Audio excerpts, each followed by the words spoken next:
aí, pessoal, então, voltando aqui ao nosso assunto, né, iniciando o bloco 2, lembrando que nós estamos falando sobre direito empresarial, a teoria geral do direito empresarial, o assunto de obrigações gerais do empresário no que diz respeito à sua escrituração, beleza?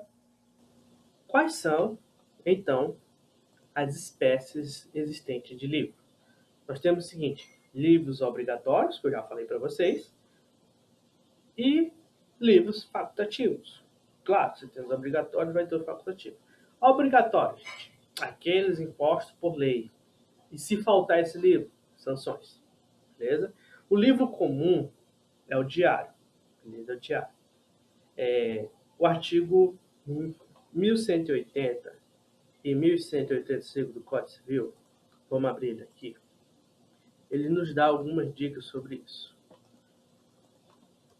1180. Ó, além dos demais livros exigidos por lei, é indispensável o diário, que pode ser substituído por fichas no caso de escrituração mecanizada ou eletrônica. Beleza. Então, é um livro obrigatório, o diário. Né? Vamos ver o parágrafo único. A adoção de fichas não dispensa o uso de livros apropriados para o lançamento de balanço patrimonial e do resultado econômico.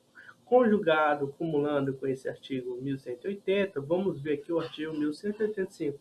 Um empresário ou sociedade empresária que adotar o sistema de fichas de lançamento poderá substituir o livro diário pelo livro balancete diário e balanços, observadas as mesmas formalidades extrínsecas exigidas para aquele. Beleza. O que é interessante aqui é a gente pensar que um livro comum e obrigatório ao empresário é o diário, beleza? E aí nós temos o seguinte, dentro desse livro comum, nós temos aí, né, os comuns exigidos a certos empresários, que diz respeito a um grupo de empresários, como, por exemplo, o livro de duplicatas e o livro de registro de atas de assembleia, que eu falei para vocês anterior, relacionado à lei da sociedade anônima.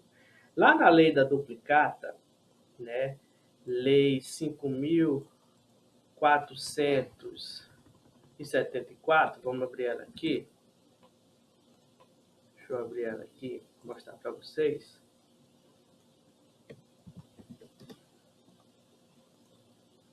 Salvo engano, artigo 19.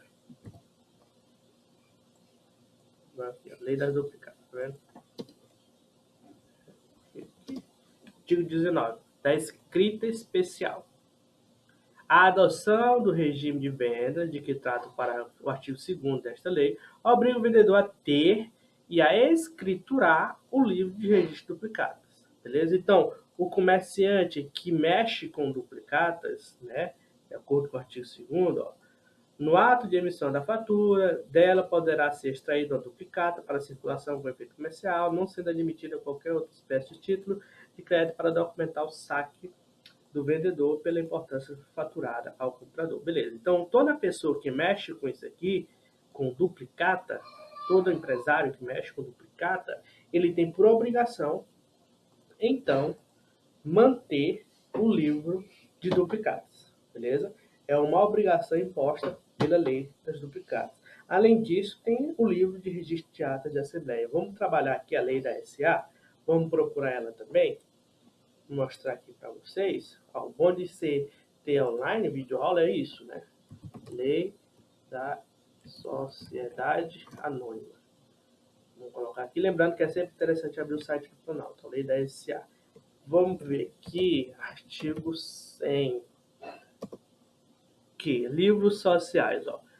A companhia, que é a SA, deve ter, além dos livros obrigatórios para qualquer comerciante, que estão lá no Código Civil, que é o que nós estamos estudando, os seguintes, revestidos das mesmas formalidades legais. O livro de registro de ações, nominativas, beleza? O livro de transferência de ações, o livro de registro de partes beneficiárias nominativas, o livro de atas de Assembleia Geral e por aí vai. Então, o livro de ata de Assembleia Geral da Sociedade Anônima é uma obrigação para ela.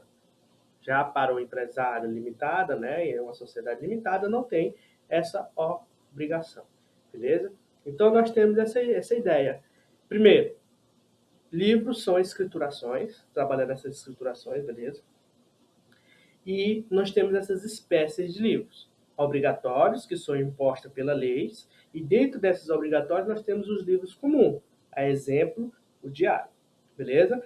E dentro desses livros comuns nós temos alguns livros especiais, ok? Então nós temos os livros obrigatórios, que é comum a todo empresário, e nós temos alguns livros especiais, que diz respeito a um grupo, né, a certos, exigidos a certos empresários. Livro de duplicata exige-se aos empresários que mexem com duplicata. Livros de registro de ata de assembleia é exigido para as sociedades anônimas, ok? Então nós temos aí essa ideia na divisão dos livros. Além dos obrigatórios, nós temos os facultativos. Facultativos, para que servem eles? São escritura para fins comerciais. E se eu não tiver, né, enquanto empresário, não tem sanção para mim. Exemplo, livro de caixa, livro de estoque, né? São livros comerciais, é mais para ter um controle sobre a minha atividade comercial. Beleza? Então, o que é que nós já vimos até aqui? Nós já vimos a questão dos atos de registro, né? Matrícula, arquivamento. Nós já vimos também a questão da autenticação e nós estamos trabalhando a obrigação de escrituração. E essa obrigação de escrituração, ela, quando se dá de registro, quando se fala em registro, nós fazemos o quê? A gente faz a autenticação, né, desses livros na junta comercial, ok? Beleza? E aí é o seguinte, então, vamos continuar. Dentro dessa ideia de escrituração, nós precisamos ficar ligado que existem alguns requisitos. Requisitos da escrituração são os requisitos intrínsecos e os requisitos extrínsecos. Lembra que eu li para vocês aqui, né, falando sobre o livro diário, podia ser substituído por ficha, desde que mantidos os requisitos extrínsecos, né? Então, o que são esses requisitos? Primeiro, intrínsecos. Diz respeito à forma de elaboração da escritura mercantil.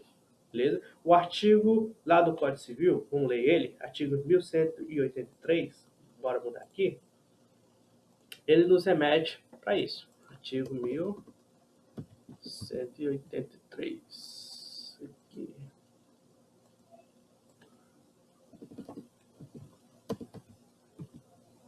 Vamos lá. Aqui, ó. A escrituração será feita em, começa aqui os requisitos intrínsecos, são a forma de fazer a escrituração. Idioma e moeda corrente nacional. Então a gente já percebe que o nosso idioma, o português Brasil, ele é utilizado nos livros relacionados às sociedades brasileiras, sociedades empresariais brasileiras. E a moeda corrente nacional, em forma contada, por ordem cronológica de dia, mês e ano, sem intervalos em brancos, nem entrelinhas, borrões, rasuras, emendas ou transporte para as margens, né? Transporte para as margens. Beleza. Então, gente, quais são os requisitos intrínsecos dos livros, né? Quais são esses requisitos intrínsecos dos livros? O artigo 1183 nos responde. Uso do idioma português e moeda nacional, ordem cronológica, não pode haver entrelinhas, não pode haver rasuras, borraduras, emendas, né, anotações à margem, né, ou notas de rodapé, não pode ter. Esses são os requisitos intrínsecos. Os requisitos extrínsecos trabalham o quê? Segurança jurídica. Os requisitos intrínsecos trabalham o quê? Forma de elaboração da escrita mercantil. Os requisitos extrínsecos trabalham o quê? Segurança jurídica. Conferir segurança jurídica àquela escrituração. Então, quais são esses requisitos extrínsecos? Termo de abertura, lembrando ao tempo, termo se diz respeito a tempo, termo de abertura, termo de encerramento e a autenticação da junta comercial. Beleza? É um requisito extrínseco. Então, além de ser uma obrigação, diz respeito também a um requisito da escrituração, um requisito aí extrínsecos. Ok. E você pensa o seguinte: será que eu posso ver esses livros? Será que eu posso pedir para o empresário me mostrar esses livros? Será que existe uma obrigação dele mostrar esses livros para mim? Aí é o seguinte: primeira ideia, regra básica, é que existe um sigilo, né? É chamado princípio do sigilo dos livros comerciais. O artigo 190 nos responde essa pergunta. Vamos abrir aqui e lá para o artigo 190. Ok, fala o seguinte, ó. Ressalvados os casos previstos em lei, nenhuma autoridade, juiz ou tribunal, sob qualquer pretexto, poderá fazer ou ordenar diligência para verificar se o empresário ou sociedade empresária observam ou não em seus livros e fichas formalidades prescritas em lei. Isso aqui, tradução, é princípio do sigilo dos livros comerciais, ok? Então, essa é a nossa primeira ideia básica. Eu posso pedir, eu posso obrigar que o empresário me mostre? Inicialmente, a gente pensa no princípio do sigilo dos livros comerciais. É claro que para toda regra existe uma exceção. Por exemplo, eu não posso opor esses livros à autoridade fiscal e nem contra a ordem judicial. O próprio artigo lá do Código Civil, os artigos seguintes, ele me responde e nos tira também, nos dá essa exceção. Né? Então, trabalha lá. Primeiro, princípio do sigilo dos livros. Segundo, artigo 1191. O juiz só poderá autorizar a exibição integral dos livros em papéis de escrituração quando necessário para resolver questões relativas à sucessão, comunhão ou sociedade, administração ou gestão a conta de outrem, ou em caso de falência. Então, por decisão judicial, eu posso, então, ver os livros empresariais. Além disso, o artigo 1193 me responde, me diz também, ó, as restrições estabelecidas neste capítulo ao exame da escrituração, em parte ou por inteiro, não se aplica às autoridades fazendárias, no exercício da fiscalização do pagamento de impostos, nos termos dos escritos das respectivas leis especiais. Então, eu não posso utilizar o princípio do sigilo, artigo 190, quando um funcionário lá de fiscalização da Fazenda Pública vier querer ver os meus livros, eu enquanto empresário. Então, eu não posso. Por quê? Porque a lei dá esse respaldo, dizendo que esse princípio do sigilo não pode ser oposto contra a autoridade fiscal, nem contra a ordem judicial. Aí a gente pensa assim, quem são essas autoridades? Fiscalização da Receita, fiscalização do INSS, a gente vai buscar em leis especiais, que é o CTN, beleza? Ou a lei que rege ali o INSS, Lei 8.212 de 91, beleza? Outra questão interessante é a gente observar uma súmula do STF 439. Vamos verificar aqui essa súmula. Súmula 439 STF.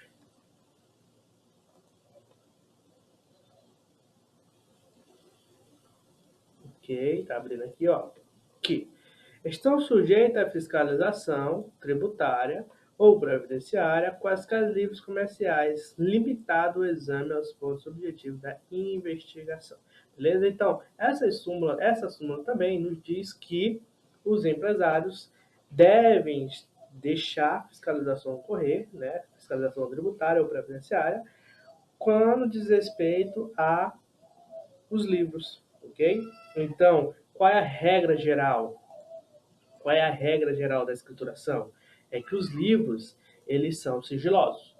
Mas toda regra tem uma exceção, que eu não posso opor esse sigilo contra a autoridade fiscal, fiscalização da Receita ou INSS, e nem contra a ordem judicial.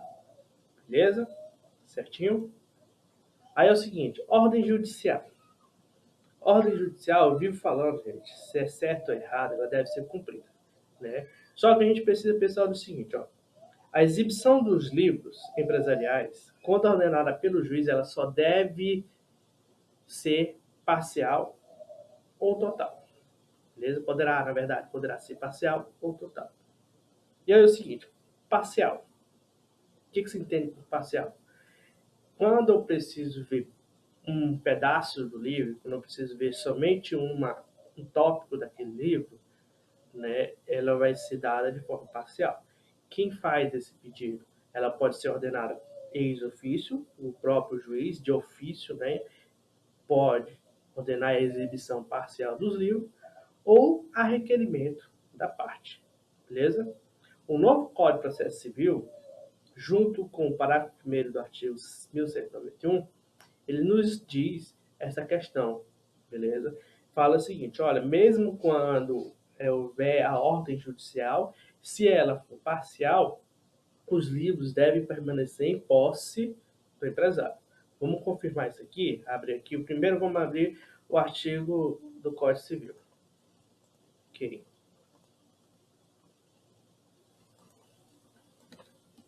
Artigo 1191. Ok, parágrafo primeiro. Ó, o juiz ou tribunal que conhecer de medida cautelar ou de ação pode, a requerimento ou de ofício, ordenar que os livros de qualquer das partes ou de ambas sejam examinados na presença do empresário ou da sociedade empresária a que pertencerem, ou de pessoas por estas nomeadas, para deles se extrair o que interessar a questão. Beleza? Então, o juiz ou o tribunal, ele pode sim ordenar que exiba de forma parcial os livros. Pode ser tanto a requerimento da parte, como de ofício. Vamos ver o que diz agora o nosso CPC. É o artigo 421. Fala o seguinte, ó. O juiz pode, de ofício, ordenar à parte a exibição parcial dos livros e dos documentos, extraindo deles a suma que interessa ao litígio, bem como produções autenticadas. Beleza? Então, essa é a nossa ideia da exibição parcial dos livros. Beleza? Então, pode sim o juiz ordenar de forma parcial. Essa ordem judicial ela pode ser dada ex ofício ou a requerimento da parte. Ok? E também pode ser ordenada integralmente, né? Que se exiba os livros de forma integral. E aqui nós temos uma consequência básica. Se você vai exibir o livro de forma integral, a consequência, por lógica, é que esse livro fique retido em cartório, beleza? Então é o seguinte, se o juiz ordena a exibição integral dos livros, diferentemente da ordem parcial, que fica em posse do empresário, na ordem integral, existe uma retenção dos livros em cartório, beleza? Ou seja, na secretaria da vara, beleza? Fica retido lá na vara que emitiu a ordem judicial, e isso está lá também no artigo do Código de Processo Civil, vamos ler ele aqui, artigo 420 do Código de Processo Civil. O juiz pode ordenar requerimento da parte a exibição integral dos livros empresariais e dos documentos do arquivo, na liquidação da sociedade, na sucessão por morte de sócio, quando e como determinar a lei. Então, nessas hipóteses aqui, lembrando que é um rol exemplificativo, beleza? E pode, então, ordenar a exibição, a requerimento da parte, de forma integral dos livros comerciais. Ok?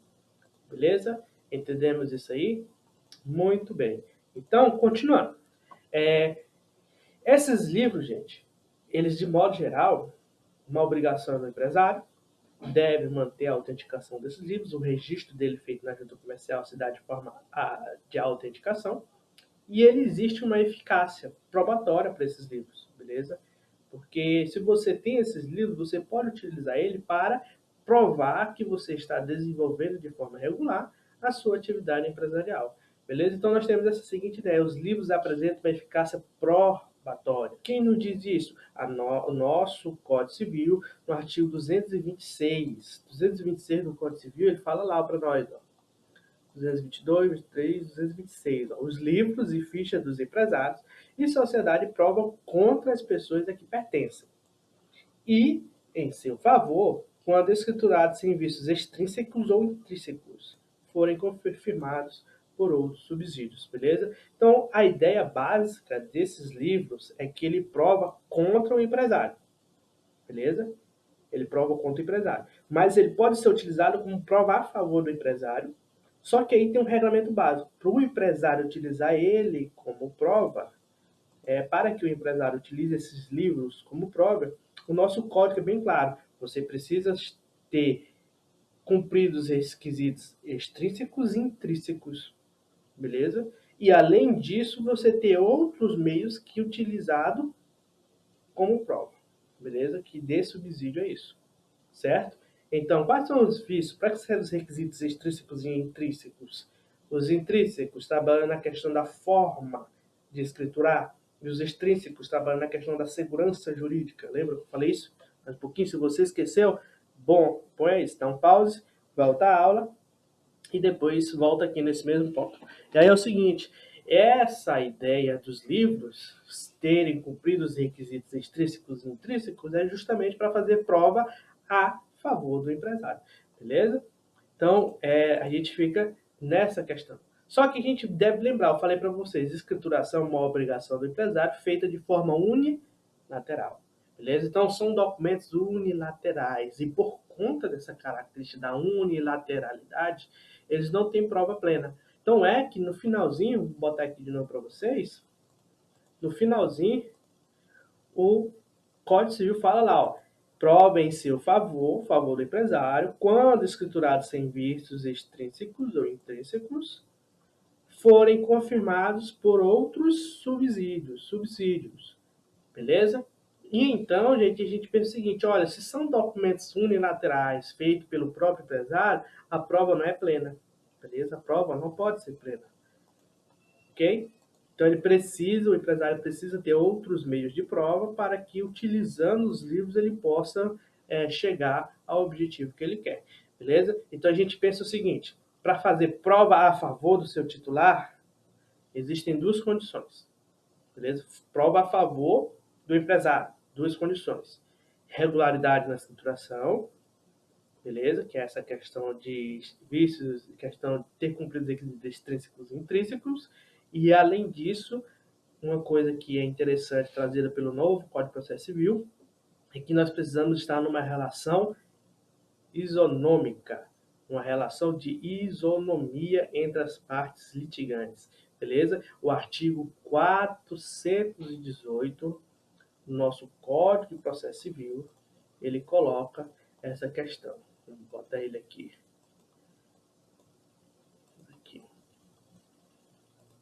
418, ó.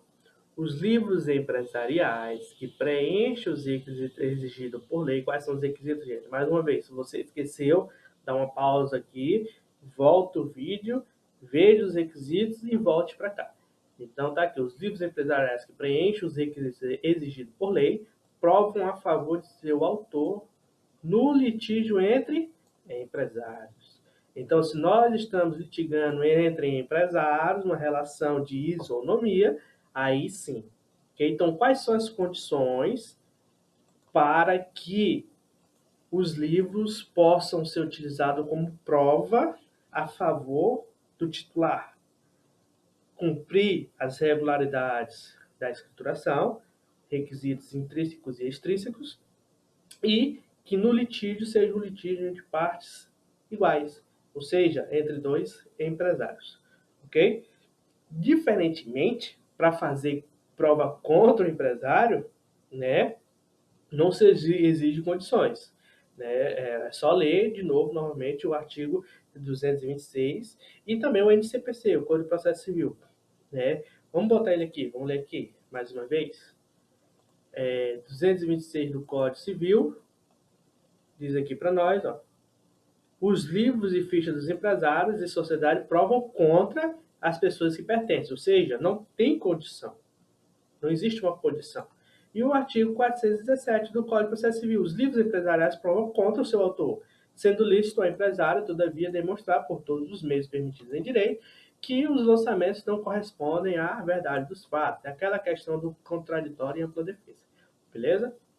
Então, essa é a ideia. Se nós queremos provar contra o empresário, não preciso cumprir condições. Agora, se eu quero provar a favor do empresário, dono, titular do livro, aí existem condições que a gente deve seguir, ok? E aí é o seguinte, eu posso utilizar somente um trecho daquele livro para utilizar como prova? Né? Fica uma dúvida, porque o livro é um livro. Eu posso utilizar só um trecho? Existe um princípio, gente, chamado princípio da indivisibilidade da escrituração, né? O nosso Código de Processo Civil também ele fala isso aí, ó. Vamos ler ele. Artigo 419. Tá aqui, ó. A escrituração contábil é indivisível e, se dos fatos que resultem dos lançamentos, uns são favoráveis ao interesse do seu autor e outros lhes são contrários, ambos serão considerados em conjunto, como uma unidade, beleza? Então, o que a gente entende disso aqui é que existe aí uma indivisibilidade da escrituração contábil. Os dados devem ser considerados como uma unidade, beleza? Beleza, gente? Entendeu isso aí? E aí você pergunta, tá, entendi isso, mas qual é a consequência da falta dessa escrituração? E é o seguinte, são de duas ordens, gente. Sancionadoras ou motivadoras, beleza? Consequências sancionadoras são penalizações. Penalizações ao empresário, penalização do empresário. Por exemplo, presunção de veracidade dos fatos, alegado pela parte, beleza? Vamos supor que nós estamos num litígio entre dois empresários. Eu sou um empresário, o outro nós temos ali o outro empresário. Eu não fiz a minha escrituração, ele fez. Então, presume-se verdadeira o que o outro empresário alegar. É uma presunção. Claro que cabe prova em contrário, mas é uma presunção. Beleza? Isso em uma medida judicial de exibição de livros. Beleza? Lá no artigo 396 a 400 do Código de Processo Civil. Outra coisa, pode também tipificar um crime falimentar. Beleza? Ó, o crime falimentar não é a falta de escrituração. A gente tem que entender isso. Ah, então quer dizer que se eu faltar a escrituração eu vou ser penalizado pelo crime? Não. O crime é falir sem escrituração. Beleza? O crime é esse. Não é eu faltar, eu deixar de fazer a escrituração. Não, não é isso que é crime. O crime de falimentar, crime de falência, relacionado à falência, é você falir, sua sociedade falir, sem esta escrituração. Beleza? Isso são as consequências sancionadoras. Quem me diz isso, gente? Só a título de exemplo, vamos ver aqui a lei de falência, artigo 178. Deixa eu abrir ela aqui. Vou botar aqui, lei de falência, lei 11.101. Ó, deixar de elaborar, escriturar ou autenticar antes ou depois da sentença que decretar a falência, conceder a recuperação judicial ou homologar o plano de recuperação extrajudicial por documentos de escrituração contábil, pena, detenção de 1 a 2 anos e multa se o fato não constituir crime mais grave. Então, o crime é você falir sem ter feito essa escrituração. Beleza? Essas daí são as consequências sancionadoras. Então, quais são as consequências motivadoras? Né? Para que servem elas? Essas consequências, gente, são aquelas que negam o acesso ao empresário a alguns benefícios, beleza? Que ele poderia usufruir. Por exemplo, inacessibilidade à recuperação judicial, ineficácia probatória da escrituração, beleza? Porque os livros só têm eficácia se você cumprir os requisitos extrínsecos e intrínsecos. Dentro dos requisitos extrínsecos está lá a questão do registro e tudo mais. E aí é o seguinte, para finalizar, lembrando, demonstração contábil. Deve dizer a situação real da empresa, indicando o ativo e o passivo, artigo 188, já que a gente lê, e ela deve ser de forma anual, é a regra. Regra geral, se dá anual. Exceção, lei da SA, né, e instituições financeiras que têm suas leis próprias. Vamos ler o que diz o artigo 1188 do Código Civil. Ele fala ali, ó, o balanço patrimonial deverá exprimir, com fidelidade e clareza, a situação real da empresa e, atendidas as peculiaridades desta, bem como as disposições das leis especiais, indicará distintamente o ativo e o passivo. Beleza?